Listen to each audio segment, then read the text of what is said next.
আসসালামু আলাইকুম। Web solution আইটির পক্ষ থেকে সেলপিকজার অ্যাডভান্স ই-কমার্স সলিউশনের নতুন আরেকটি ভিডিওতে সবাইকে স্বাগতম। আমাদের আজকের আলোচনার বিষয় কাস্টমার লিস্ট। তো চলেন আমরা সরাসরি স্ক্রিনে চলে যাই। সো আমরা বাম দিকে আমাদের মেনুর যদি একটু নিচে দেখি, এখানে কাস্টমার্স নামে একটা অপশন রয়েছে। কাস্টমার্স অপশনে মূলত আমরা কাস্টমার লিস্টগুলো দেখতে পারতেছি।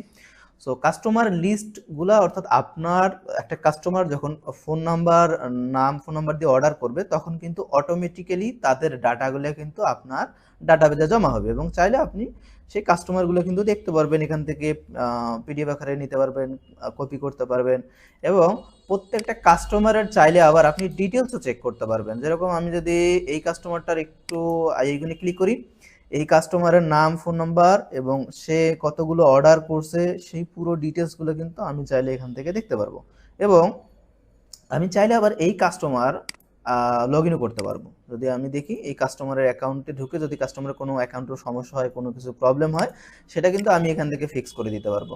মূলত আমাদের এখানে কিন্তু উইদাউট লগ ইনে কাস্টমার অর্ডার করতে পারে। আবার যদি কাস্টমার চায়, সেক্ষেত্রে তার অ্যাকাউন্টেও কিন্তু লগ ইন করে তার পুরো জিনিসগুলো কিন্তু সে দেখতে পারে। যেরকম কি কি অর্ডার করছিল, কবে, কত টাকার অর্ডার, প্রত্যেকটা ইনভয়েস কিন্তু তার কাছে থেকে যাবে, যেটা একটা প্রফেশনাল ই কমার্সের কিন্তু খুবই গুরুত্বপূর্ণ একটা বিষয়। সো তার ডাটাগুলো সে চাইলে এডিট করতে পারবে, এভাবে প্রত্যেকটা কাজ কিন্তু সে করতে পারবে। সো এভাবে কিন্তু আমরা আমাদের কাস্টমারের লিস্টগুলা কিংবা কাস্টমারের যে অ্যাকাউন্টের কোনো সমস্যা যদি হয়, এখান থেকেও আমরা ফিক্স করে দিতে পারবো।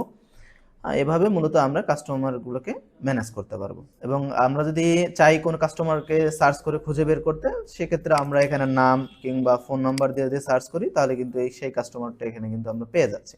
তো এভাবে মূলত আমরা কাস্টমারগুলোরে ম্যানেজ করতে পারি এবং ডাটাগুলো আমরা এভাবে কালেক্ট করতে পারি। এরপরে আরেকটা পার্ট হচ্ছে আইপি ব্লক। এই যে আইপি ব্লক, এখানে অর্থাৎ আমরা অর্ডারের পার্টে আমরা দেখব, এখান থেকে অর্ডার পার্টে আমরা দেখছিলাম যে এইখান থেকে আমরা আইপিগুলো ব্লক করে দিতে পারি। সো সেই আইপিগুলো কিন্তু আপনার এই যে কাস্টমার এন্ড থেকে এই যে লিস্টে কিন্তু জমা হয়ে থাকে।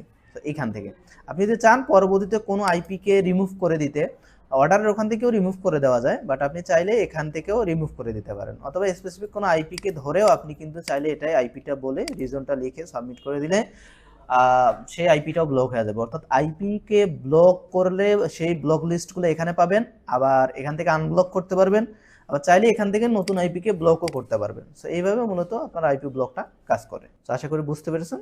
ধন্যবাদ।